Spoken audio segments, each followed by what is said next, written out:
Alright everyone, it's time to issue another analytic warning to a political movement, which is to the Democratic Party. Don't get too chummy with Antifa, and you might want to rethink pushing the moral panic you're currently engaged in further than you already have.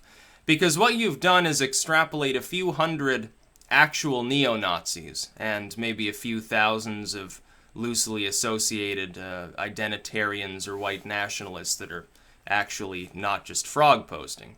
You've extrapolated this extremely small group of people to be an international epidemic.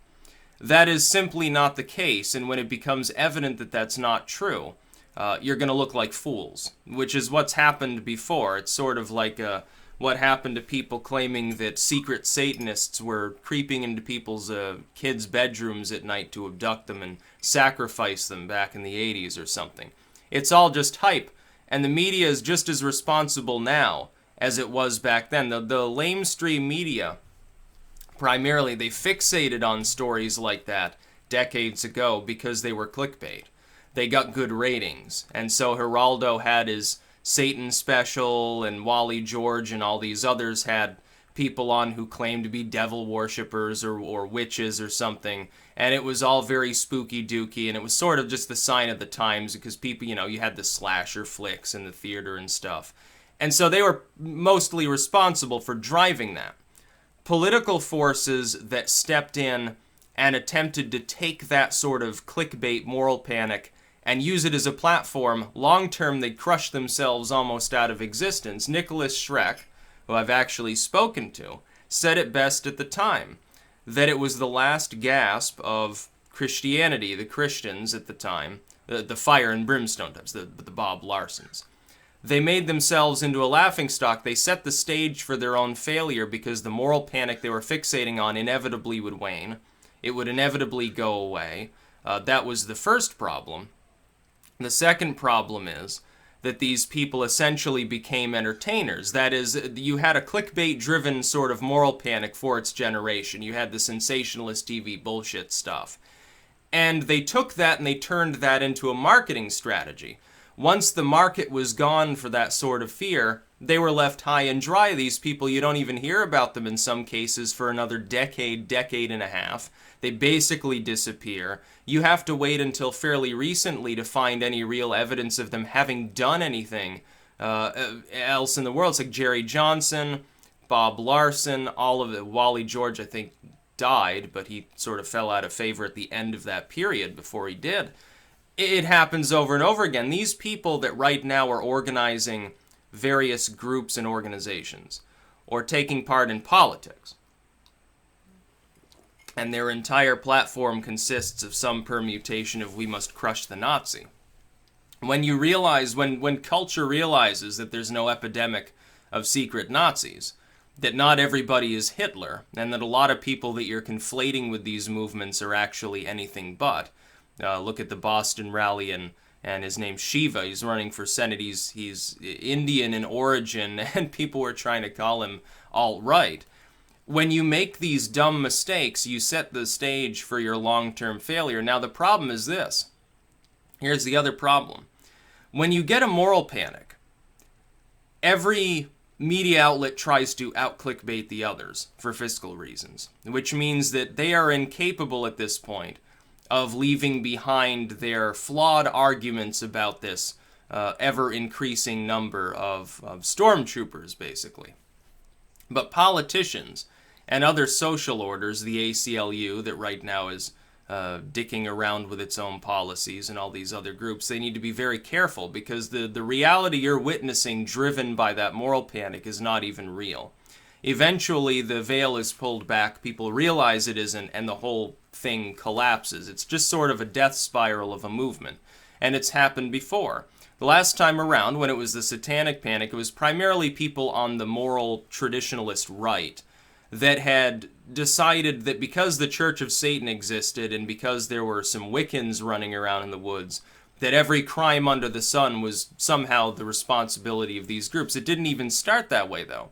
It started out with fixating on a handful of actual crimes, some serial killers and things of that nature.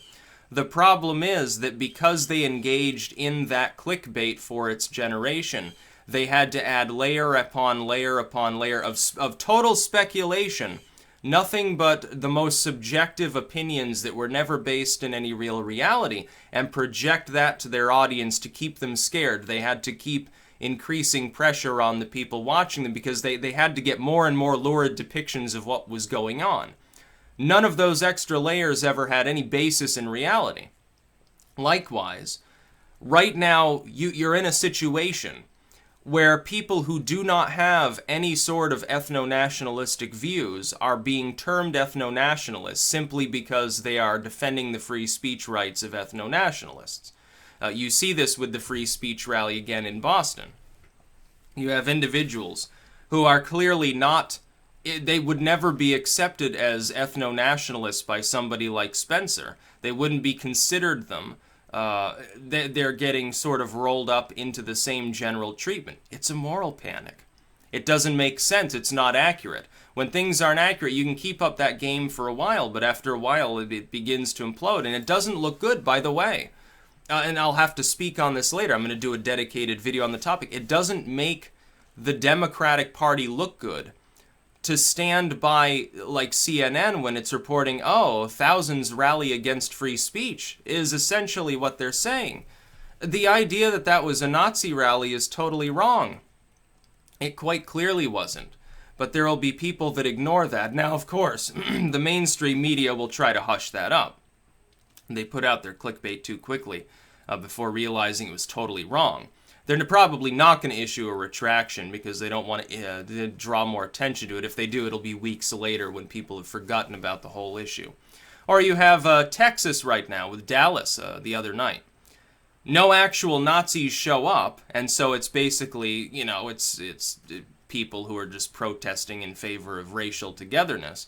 Antifa shows up anyway, spars, as it does with the police. Who looks bad? The right wing doesn't look bad. They didn't really show up. There were no Klansmen running around. There were no people waving swastikas. But Antifa was there, waving communist flags.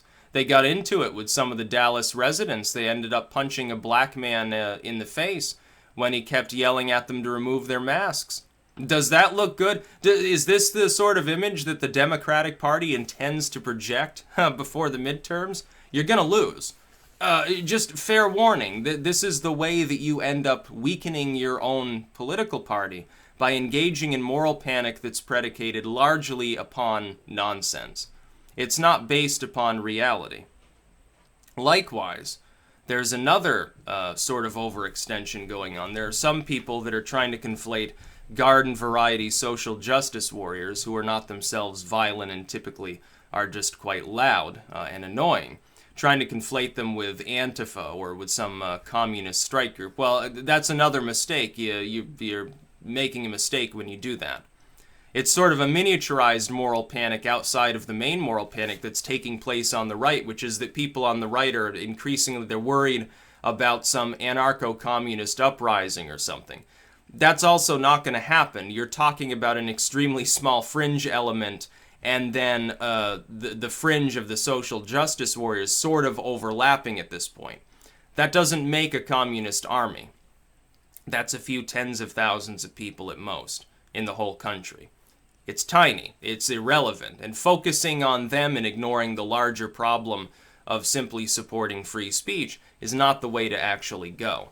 So that would be a fair warning to people right now, that we've got moral panic going on. It will collapse. It will go the way of the dinosaur. Anyone aligning themselves with that panic, who is helping to sort of feed the flames of it, you're going to be looked back and laughed at. Like right now it might work for you. You might get more donations or more airtime on CNN. That might be great for right now, but within a few years, everyone will shun you like a leper, just like they did all the fire and brimstone people and sort of nighttime media folks that indulged in the satanic panic. Most of these people completely collapsed in their careers. They never got ahead further. The only exception is Geraldo Rivera, and that's because he had other entertaining things to do, like Al Capone's vault was not connected to the satanic panic. And he's a showman, and so naturally he was able to persist because he was doing the sort of, oh, I'll go to this protest and talk about how there's violence here. It'll be great. And of course, his mustache helps. Can you name any figure from the Satanic Panic other than Geraldo Rivera who still has a significant career? And I mean significant as in nationally recognized. Or did they regress into being nothing more than a joke? And by the way, there was the same side panic with race relations at the time. When's the last time that Tom Metzger did anything that you heard about in the national news? He was involved then, and he's a racialist. You probably haven't. He was like, wasn't he? I think he was one of the leaders of the KKK at one point. You haven't heard of him. He doesn't even really get to associate with with actual racial supremacists anymore because people forgot who he was. Bob Larson, what's he been reduced to? He has a web page where he advertises exorcism services. Some fire and brimstone believers come in. He makes some money off that and writes a couple books or something like that. But he's not nearly as recognizable as he was during the Satanic Panic, despite his, relative, his income might be good, but how many people know he exists? I mean, from my generation, how many of you know who Bob Larson is? It's more likely that if you know who he is, you heard about him because you watched him interviewing Nicholas and Xena or something like that. So that's sort of the way it goes. And also the Democrats run the grave risk, and this is a side risk, of beginning to attack groups that are specifically not racial nationalists.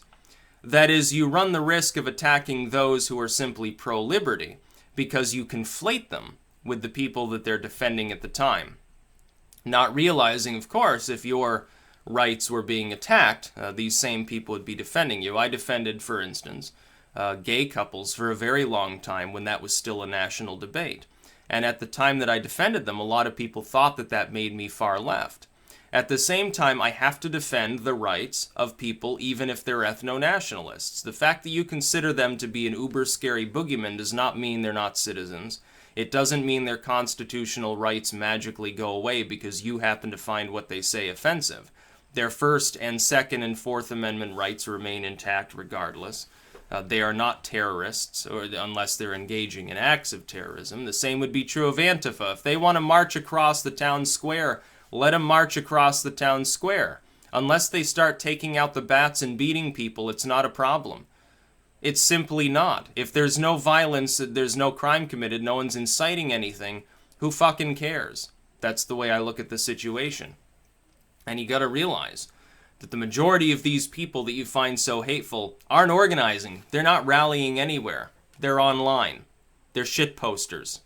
That's honestly what a lot of these people are. The same is true of people that are like far left. Like the average communist is sitting there doing like Soviet military roleplay or something like that. They're not actually putting on a mask and throwing Molotov cocktails at people.